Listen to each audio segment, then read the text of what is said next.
वक्रतुंड महाकाय कोटिसूर्यसमप्रभो निर्विघ्नं कुरु मे देव सर्वकार्येषु सर्वदा। सर्वरूपमयी देवी सर्वं देवीमयं जगत् अतोऽहं विश्वरूपां तां नमामि परमेश्वरी। तव तत्त्वं न जानामि कीदृशोऽसि महेश्वरो यादृशोऽसि महादेवो तादृशाय नमो नमः। मंगलं कौशलेन्द्राय महनीय गुणाब्धये चक्रवर्ती तनूजाय सार्वभौमाय मंगलम्। नमोस्तुते व्यास विशाल बुद्धे पुल्लारविन्दो यतपत्रनेत्रो येन त्वया भारत तैलपूर्णः प्रज्वालितो ज्ञानमय प्रदीपः। वराभयं पुस्तकवल्लिकीयुतं परं दधानः विमले करद्वये। नमाम्यहं त्वां शुभगां सरस्वतीं जगन्मयीं ब्रह्ममयीं सरस्वतीं जगन्मयीं ब्रह्ममयीं सरस्वतीं। गंगातरंगरमणीयजटाकलापं गौरी निरन्तरविभूषितवामभागं नारायणप्रियमनङ्गमदापहारं वाराणसीपुरपतिं भज विश्वनाथं वाराणसीपुरपतिं भज विश्वनाथं। बोले शंकर भगवान की।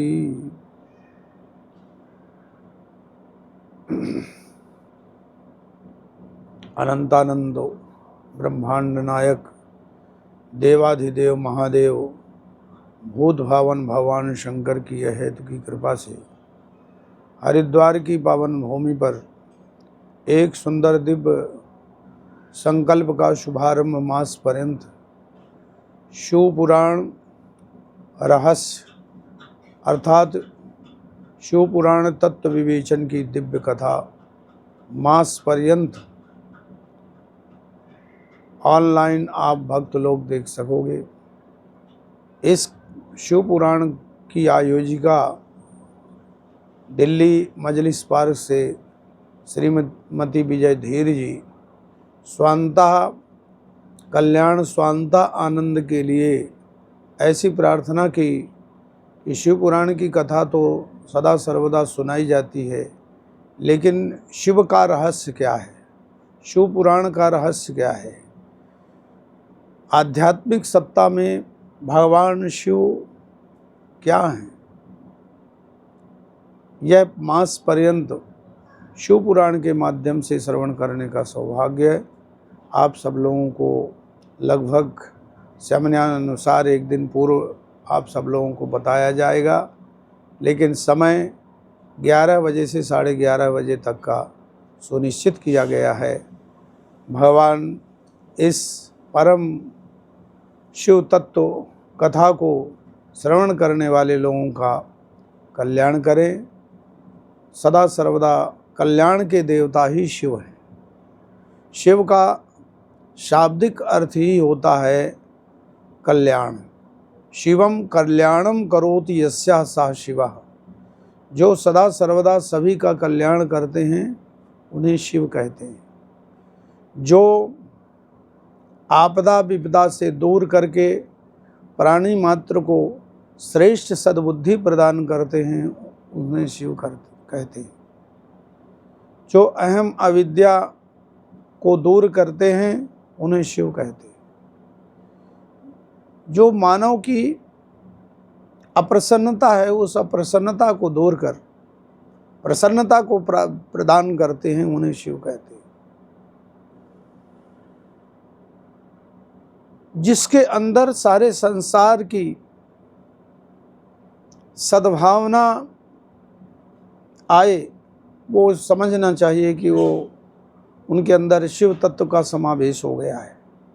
शिवम अर्थात हमारे अंदर जो वो शिव सत्ता विराजमान है, जिस शिव सत्ता के, शिव के ईकार के निकाल देने से व्यक्ति 100 बन जाता है।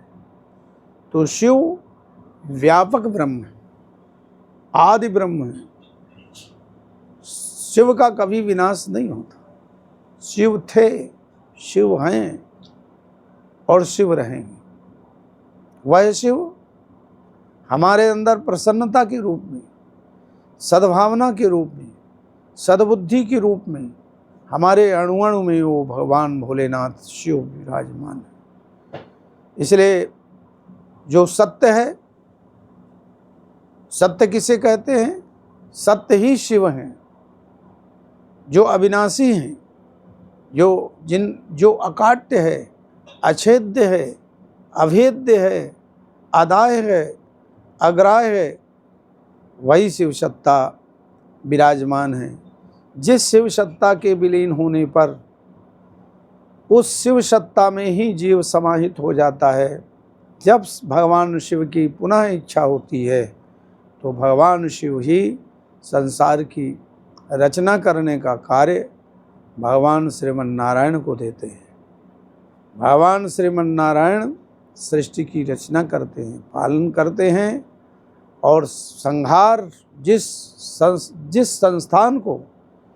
जिस संसार को भगवान भोलेनाथ बनाते हैं, जिनकी कृपा से बनता है, वो सब संहार का तात्पर्य है विलय नहीं, वो सब भगवान शिव में ही समाहित हो जाता है।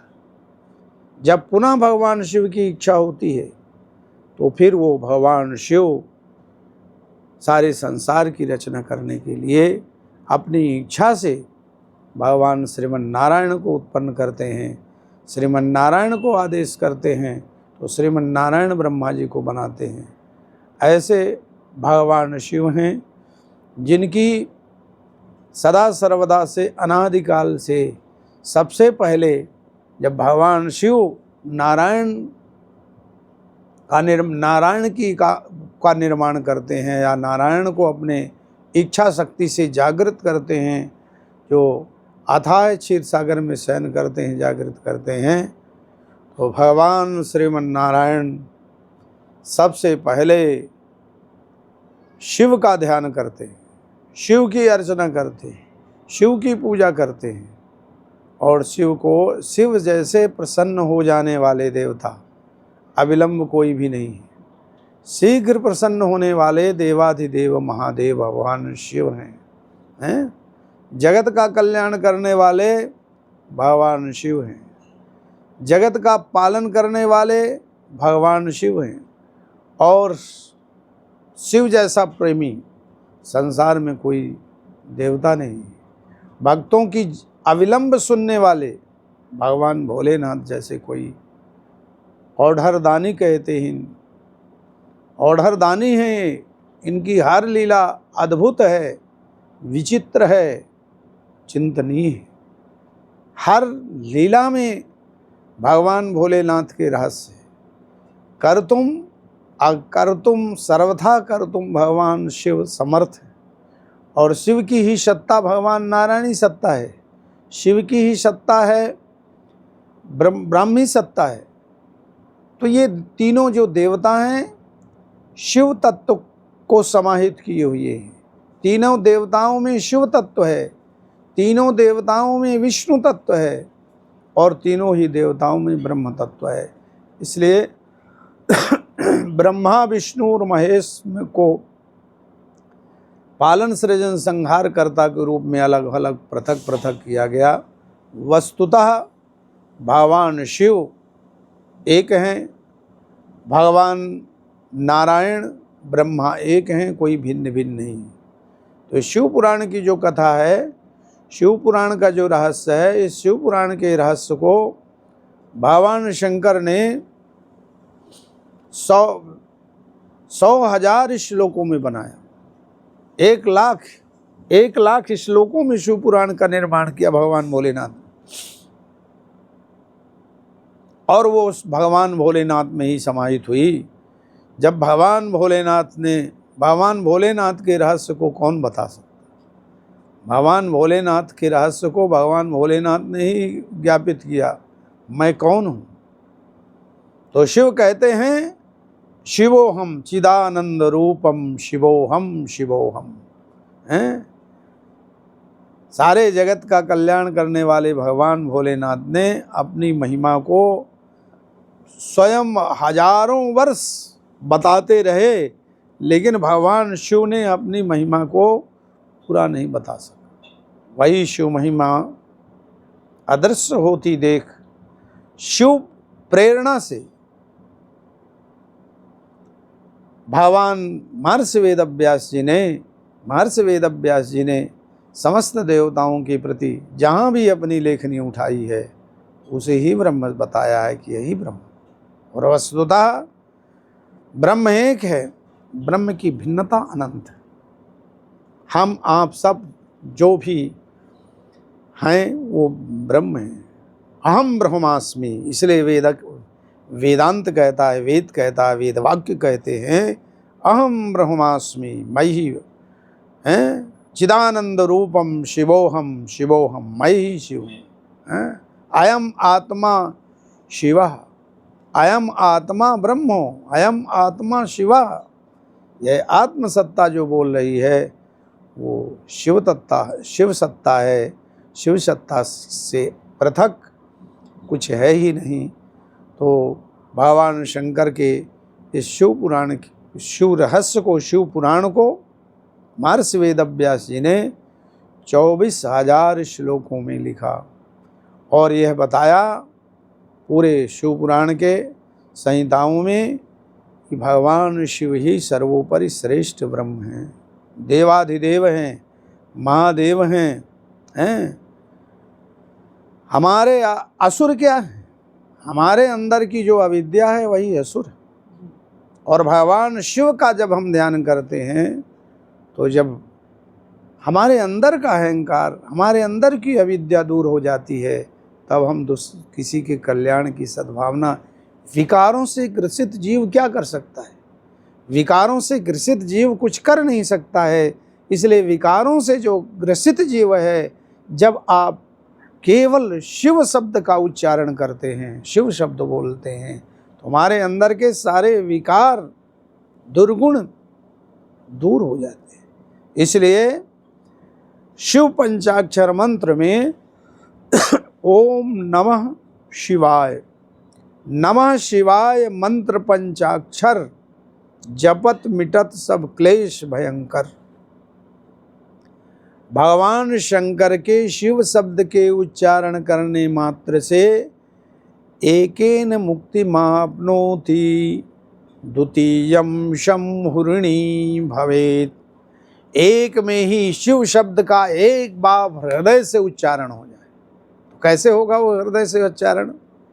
जब हमारे अंदर कलुषित भावनाएं विशुद्ध हो जाएंगी। कैसे होंगी विशुद्ध? जब हमारे अंदर शिव का जो समावेश है, उस शिव में जो बहिरंग आवरण है अविद्या का, उस अविद्या का आवरण दूर होगा तो हम शिव तत्व को जान पाएंगे। और जब शिव तत्व को जान पाएंगे उस समय हम यदि शिव शब्द का उच्चारण करते हैं। पंचाक्षर मंत्र का अर्थ क्या होता है? पंचाक्षर मंत्र ओम नमः शिवाय, भगवान शंकर को नमस्कार करते हैं। लेकिन अंतरंग भावना से जब वो हम प्रणाम करते हैं, एक होती है अंतरंग पूजा, एक होती है बहिरंग पूजा, एक होता है वाणी से हमने बोल दिया। लेकिन वाणी के साथ साथ यदि हम उस अंतःकरण की आवाज़, अंतःकरण निर्मल विशुद्ध भाव से यदि हम उद्गार भाव हमारे निकलते हैं और उस समय की प्रणति भगवान स्वीकार करते हैं, उस समय जो हम भगवान को प्रणाम करते हैं वो अद्भुत है, अनंत है और उसका आनंद कुछ अलग है। इसलिए गोस्वामी जी लिखते हैं, निर्मल मनो जनो सो मोहि पावा, मोहि कपट छलो छिद्र न भावा। संसार को बनाने के पूर्व, जगत को देखने के पूर्व हमें अपने अंदर देखना है, अपने आप में देखना है। जिसने अपने अंदर देख लिया और हम अपने अंदर की कलुषित भावनाएं दूर हो गई, फिर उस जब शिव तत्व का हम स्मरण करते हैं, शिव तत्व को बनाते हैं, तो अद्भुत भाव होता है। इसलिए संसार को बनाने के पहले हमें अपने आप की नींव मजबूत करना है। हम कौन हैं, और जब मैं कौन हूँ, मेरा क्या कर्तव्य है, मैं क्या हूँ, मुझे क्या करना चाहिए, ये सब अनेकों प्रश्न उठते हैं आध्यात्म में, तो फिर एक ही प्रश्न में उत्तर हो जाता है कि मैं ही शिव हूँ। मेरे अंदर जो शिव सत्ता बैठी है वही शिव है, वही जगत का कल्याण करते हैं। ऐसे भगवान देवाधिदेव महादेव के अनंत विग्रह हैं, अनंत स्वरूप हैं, अनंत रूप में हैं, घड़ घड़ में विद्यमान हैं।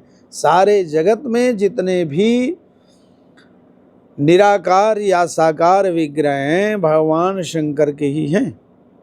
जितने संसार में आप विश्व में कहीं भी मंदिरों की तुलना करोगे, वो मंदिरों की गणना करोगे तो शिव मंदिर सबसे सर्वोपरि सभी जगह हैं, घर घर में हैं। सनातन धर्म को मानने वाले व्यक्ति घर घर में शिव की पूजा करते हैं, और वही शिव, वो बहिरंग शिव अंतरंग विराजमान है।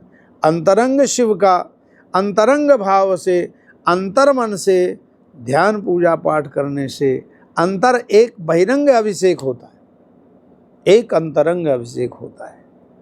तो योगी यति सती, जब योगी यति लोग होते हैं जो उस ब्राह्मी चेतना में चले जाते हैं, तो उनको बहिरंग पूजा करने की ज़रूरत नहीं पड़ती।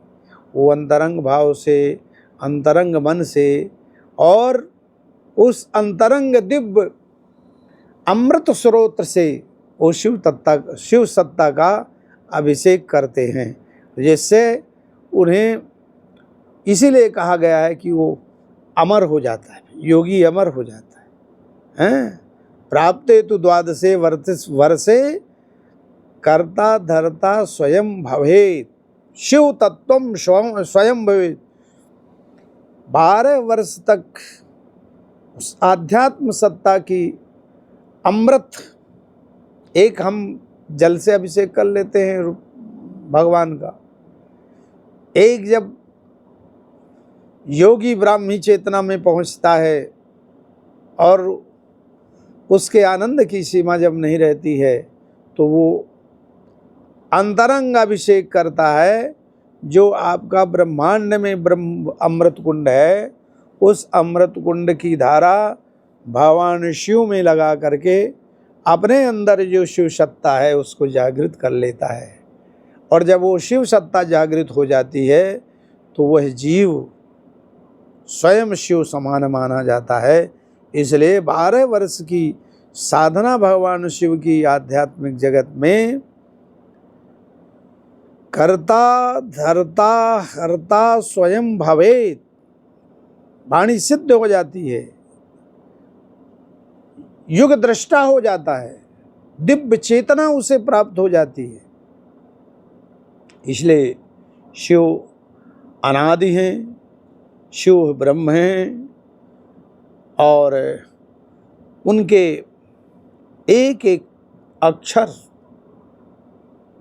भगवान शंकर के ऋते अक्षरे परम्यो व्योमन वेद कहता है, एक एक अक्षर में वो शिव तत्व। हमारे यहाँ जो बीज हैं अर्थात स्वर व्यंजन हैं, वो सब शिव तत्व हैं।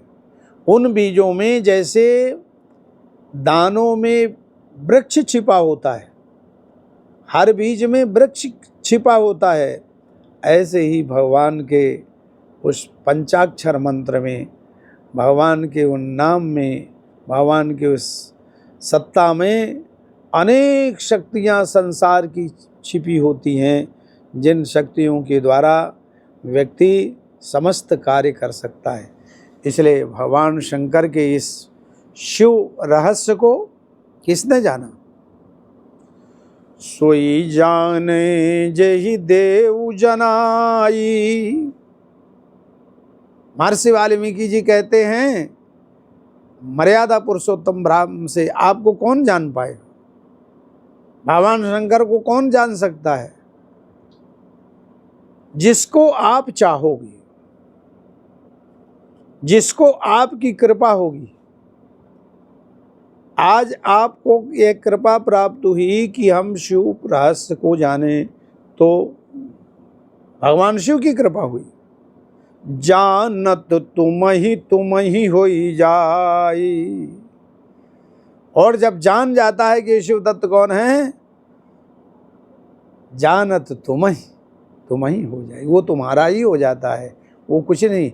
या ये कहें वो भी शिव तत्व का स्वरूप माना जाने लगता है, क्योंकि बहिरंग आवरण के दूर हट जाने के बाद में जैसे अग्नि में अग्नि को राख ने ढक लिया, और जब हमने अग्नि के आवरण को हटा दिया तो अग्नि सामने हो गई। वैसे ही हमारे अंदर जो अविद्या है, अहंकार है, मोह है, प्रपंच है, हम भौतिक जालों में फंसे हुए हैं, उसको हम दूर कर देते हैं तो हमको उस शिव तत्व का ज्ञान हो जाता है। लेकिन होता उसे ही है जिसके ऊपर भगवान की कृपा हो जाती है। क्यों? वो शिव तत्व कैसे हैं? जैसे राम को बताया महर्षि वाल्मीकि जी ने, चिदानंदमय देह तुम्हारी। चिन्मय, भगवान शिव क्या है? चिन्मय। चिन्मय का तात्पर्य है अणोरणीयान महतो महीयान। अणु अणु में, इन दीवारों में भी शिव तत्व है। हमारे आप सबके ऊपर तो है ही है। अणु अणु में भगवान शंकर व्याप्त हैं, कोई ऐसा स्थान नहीं है। शिवलिंग की पूजा इसीलिए होती, सारा ब्रह्मांड शिवाकार है और सारे ब्रह्मांड के मालिक भगवान शिव हैं। इसलिए भगवान शंकर का निराकार पूजन भी होता है और साकार पूजन भी होता है।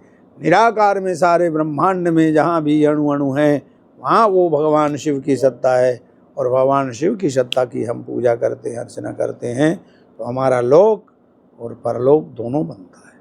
तो भगवान शंकर लोक भी बनाते हैं और परलोक भी बनाते हैं। इस लोक में हमें सुख और शांति की ज़रूरत है, तो हमारे भगवान शंकर लोक को बनाते हैं और परलोक को बनाते हैं।